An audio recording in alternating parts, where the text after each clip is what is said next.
신종 스미싱 사기로 수천만 원을 피해봤다는 제보가 YTN으로 들어왔습니다. 난다긴다 하는 사기꾼들 참 많지만 이번 사기꾼은 악질 중에 악질이 아닌가 싶습니다. 스미싱 사기는 가족이나 지인을 사칭해서 먼저 개인정보부터 빼갑니다. 보통은 이런 문자를 받죠. 엄마, 나 누군데 전화기가 물에 빠졌어. 이틀 동안 연락이 안 될 거야. 아니, 요즘이 어떤 세상인데 한두 시간도 아니고 이틀씩이나 연락이 안 됩니까?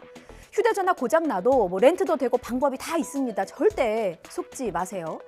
자, 하여간 70대 노부부가 깜빡 속아서 넘어갔는데 범죄자에게 뜯긴 돈만 5,800여만 원입니다. 어르신들 개인정보 이용해서 쿠팡에 가입하고 11만 원씩 수백 차례 현금 결제를 했습니다. 그러고선 탈퇴해버렸대요. 사기꾼들이 거래 알림마저 차단해버린 탓에 어르신들은 이 수천만 원이 빠져나가는 동안 까맣게 몰랐습니다. 홍성우 기자입니다. 70대 A씨 부부는 지난 크리스마스 연휴에 수천만 원 스미싱 사기를 당했습니다. 11만 원씩 수백 차례에 걸쳐 전자상거래 사이트 쿠팡으로 거래가 이루어졌습니다. 어떻게 된 일일까? 피해 하루 전 A씨 부부에게 온 문자.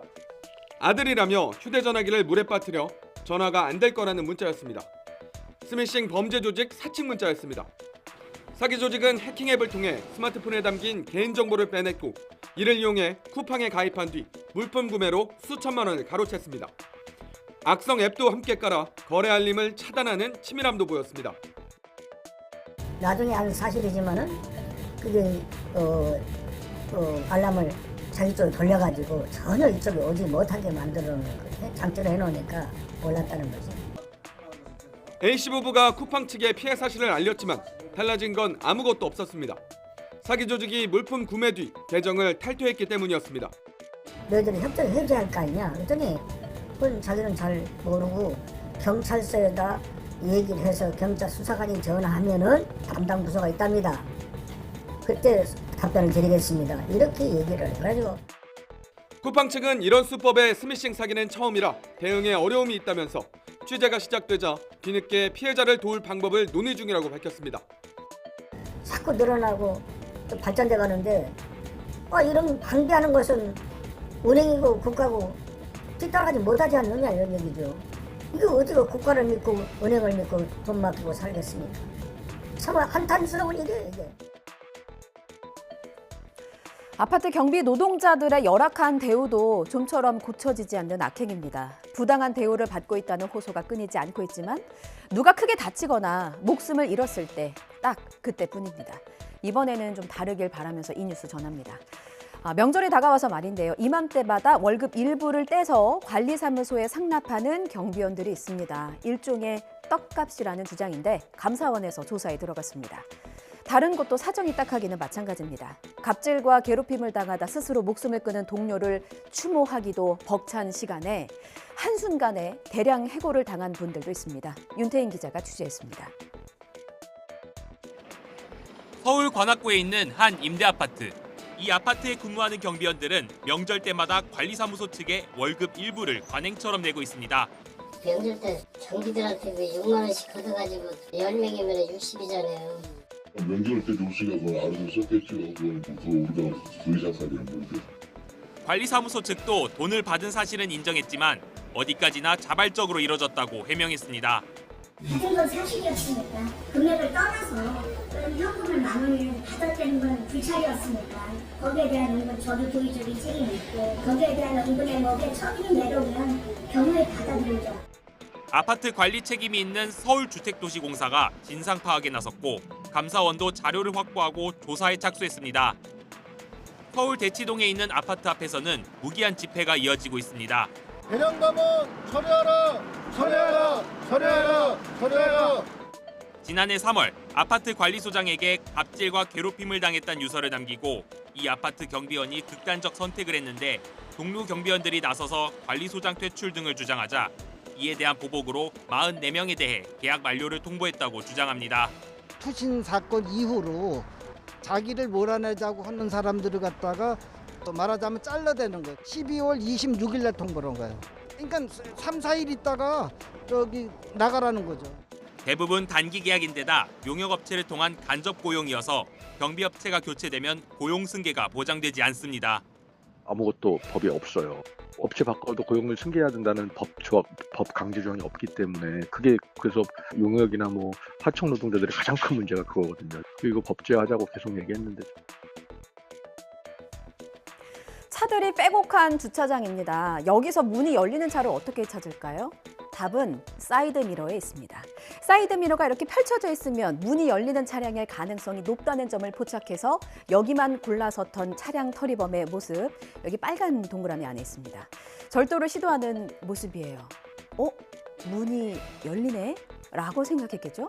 이 절도범이 마주한 건 지난해 종영된 드라마 앞뒤만큼이나 무서운 형사 2명이 차 안에 타고 있었습니다. 문을 열었네 라고 생각했겠죠. 잠복해 있던 형사들 보고 앞뒤 본 것보다 더 놀랐을 것 같습니다. 사이드 미러를 펼쳐두는 함정 수사를 펼쳤는데 절도범이 딱 걸려든 거죠. 이렇게 고소할 수가 없습니다. 영상 함께 보시겠습니다. 지난달 25일입니다. 강원도 춘천에 있는 아파트 지하 주차장인데요. 모자를 꾹 눌러 쓴 피의자가 보이죠? 검은색 차량의 사이드 미러가 펼쳐져 있는 걸 확인하고 조수석 쪽으로 다가갔는데 문을 열고는 깜짝 놀랍니다. 차량 안에서 경찰이 귀신처럼 튀어나온 거죠. 이 동네에서 차량 절도 신고가 이어지자 형사 2명이 잠복 수사를 하고 있던 건데요. 하필 골라도 형사들이 단 차량이라니. 이 차량을 털려다가 바로 현장에서 붙잡혔습니다.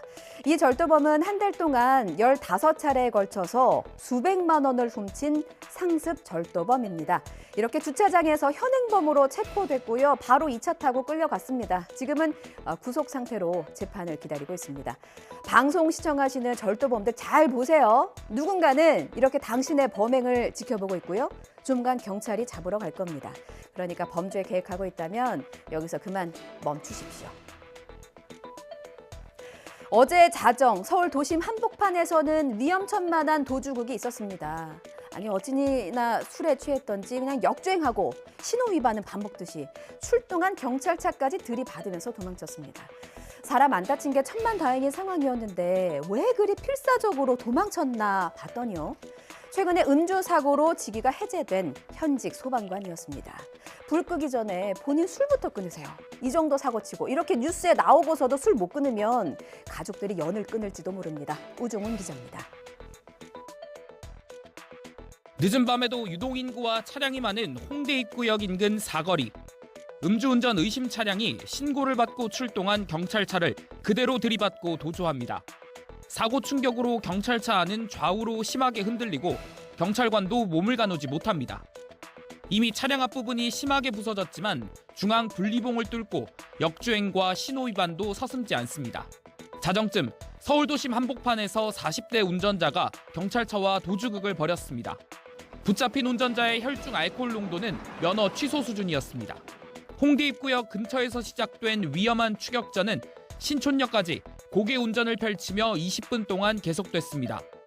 여기 반바 있는 거 아침에 청소차가 서대문구청 청소차가 실고 갔어요. 여기 있는 거. 경찰은 운전자에 대해 구속영장을 신청했습니다. 사회브리핑 끝으로 프로파일러까지 투입된 10대의 범행을 보도합니다. 충남 서산의 한 마을에서 10대가 오토바이를 훔쳐 타고 돌아와서 불까지 지르고 달아났습니다. 하루 만에 붙잡히긴 했습니다. 그런데 붙잡혀서 하는 말이 불장난이었대요. 이게 어떻게 장난입니까? 게다가 불이 나고도 끄기는커녕 물끄러미 불구경하다가 돌아갔습니다. 경찰은 사건 정황이 의심스럽다고 보고 범죄심리 분석관을 투입해서 범행 동기를 조사하기로 했습니다. 이상곤 기자의 보도입니다. 누군가 주택마당에 들어가 오토바이를 훔쳐나옵니다. 30분쯤 후 오토바이를 도로 가져다 놓고 주변을 서성입니다. 이번에는 담배꽁초를 담벼락 안쪽으로 던졌습니다. 아예 마당에 들어가 불을 붙였고 곧이어 집에서 연기가 피어올랐습니다. 남자는 바로 도망치지 않았고 한동안 옆에서 불길이 번지는 모습을 지켜보고 사라졌습니다. 17시간 만에 인근 마을에서 방화용의자를 잡았는데 10대 A군이었습니다. 고등학교를 그만둔 상태로 절도 등 다른 범죄 전력이 있는 거로 전해졌습니다. 불이 났을 때 집안에 있던 90대 노모와 60대 아들은 무사히 대피했지만 화재로 삶의 터전을 잃었습니다. 알고 보니 그래도 주위에서 알만한 아이고 하는데 답답하네요. 답답하고 거기에 처벌만 해서 될 일인가 싶기도 하고. 경찰이 방화 이유를 묻자 A군은 불장난으로 종이 상자에 불을 붙였다고 말한 거로 전해졌습니다. 경찰은 A군 진술이 미심쩍다고 보고 범죄심리 분석관을 투입해 정확한 범행 동기를 조사하기로 했습니다.